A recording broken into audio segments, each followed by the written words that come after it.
Good morning, students. In previous class, we performed the activity observation of cells in human sick cell. Today, we will be discussing a significant observation of cells. A significant observation of cells. Okay. The observation of a scientist named Robert Brown. Robert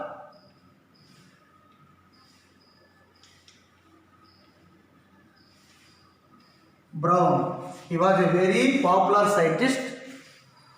The observations of a scientist named Robert Brown have made a significant contribution to our understanding of cells. We know cell contain different parts. These parts are known as cell organelles.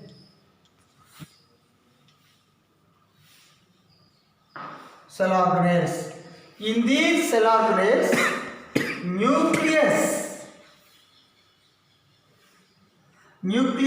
is a well-known part of the cell. Nucleus is a well-known part of the cell because it controls all the functions of the cell. So it is known as cell's control room.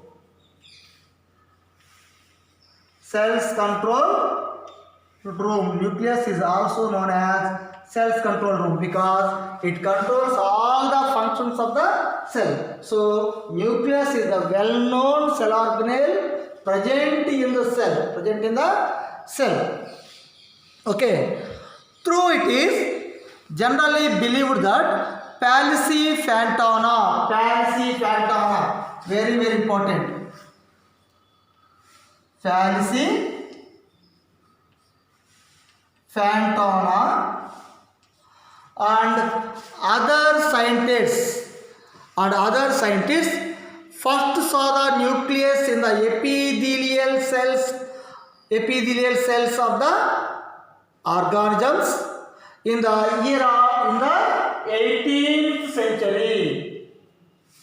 18th century. Falciparum and other scientists observed the epidermal cells of the cell in the year of 18th century and he named the nucleus.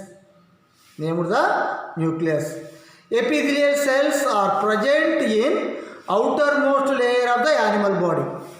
Where epithelial cells are present? Epithelial cells are present in outermost layer of the animal body.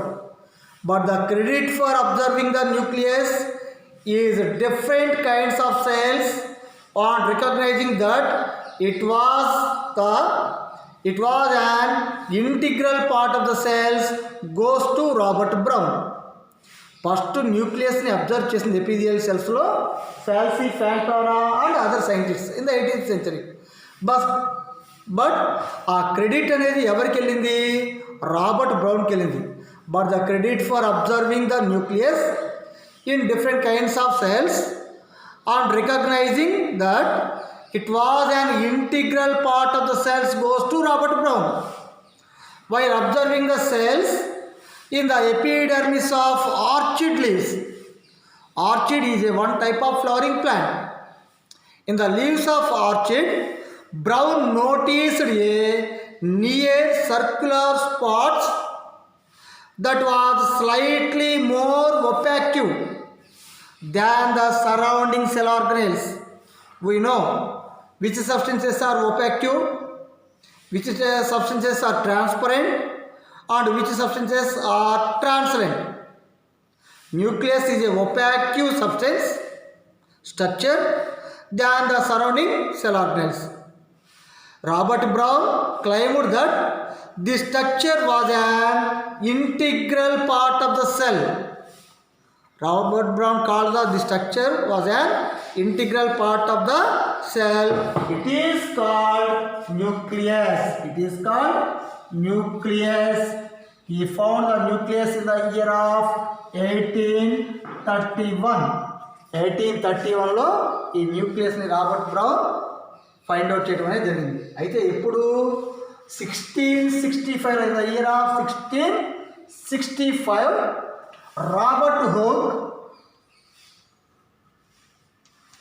Robert hook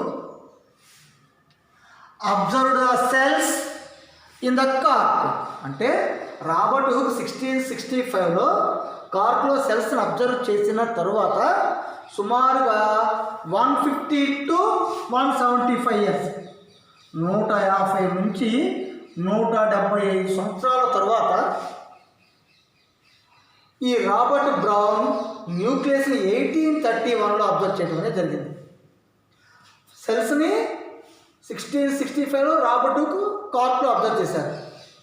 Robert Hooke సెల్ని find out చేసిన 150 to 175 years తరువాత Robert Brown 1831లో న్యూక్లియస్ని epithelial సెల్స్లో observe చేయటం అనేది జరిగిందనమాట. So based on the nucleus and other cell organelles are present inside the cell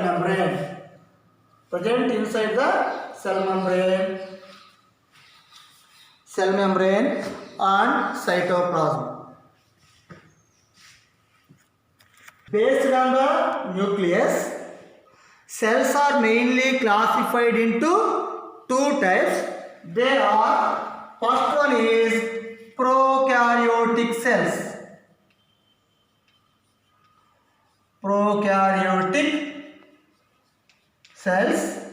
And the second one is eukaryotic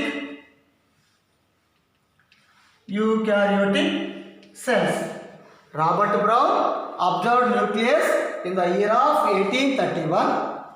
Based on the nucleus, cells are categorized into mainly two types. One is prokaryotic cells and second one is eukaryotic cells. Nucleus is one of the most important cell organelle present inside the cytoplasm of the cell. Cytoplasm is enclosed by a fluid-like structure. It is enclosed by another membrane. It is known as cell membrane. Cell membrane is the outermost layer of the animal cell.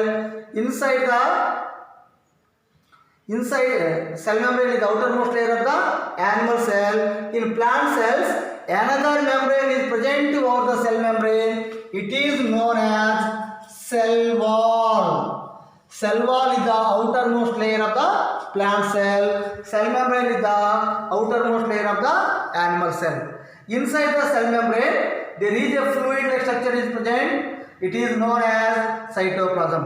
In the cytoplasm, number of parts are present. These parts are known as cell organelles.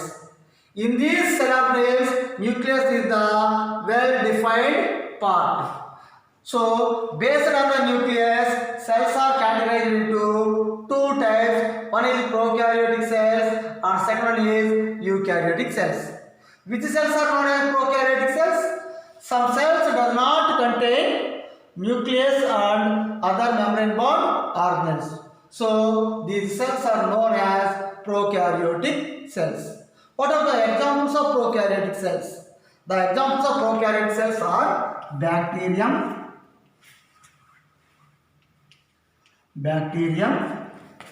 blue-green algae,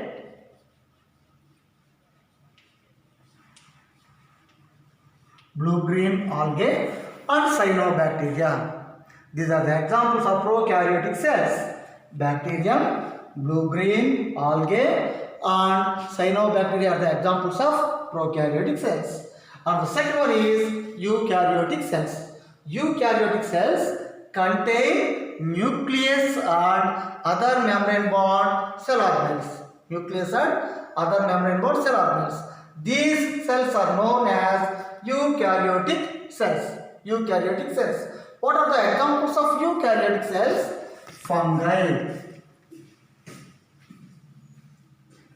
Fungi, plant cell,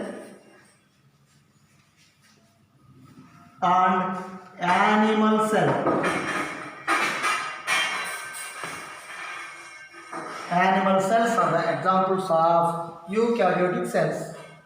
On the basis of number of cells, organisms are again classified into two types. One is unicellular organisms and multicellular organisms. Based on the number of cells, organisms are classified into two types.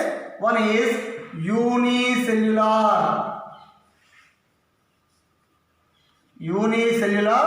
organisms,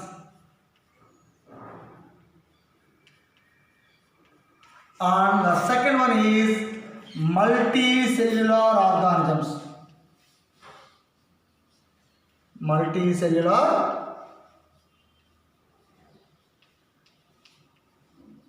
organisms. Based on the number of cells, organisms are classified into two types. One is unicellular organisms and second one is multicellular organisms.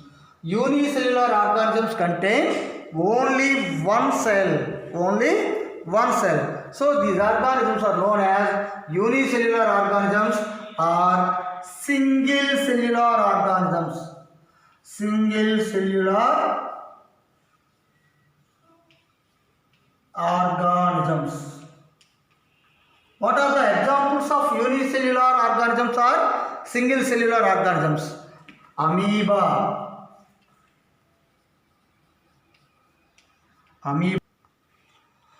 The examples of unicellular organisms are amoeba, paramecium, chlamydomonas, etc. Student, tomorrow I shall continue the another type of organisms, multicellular organisms. Okay, thank you.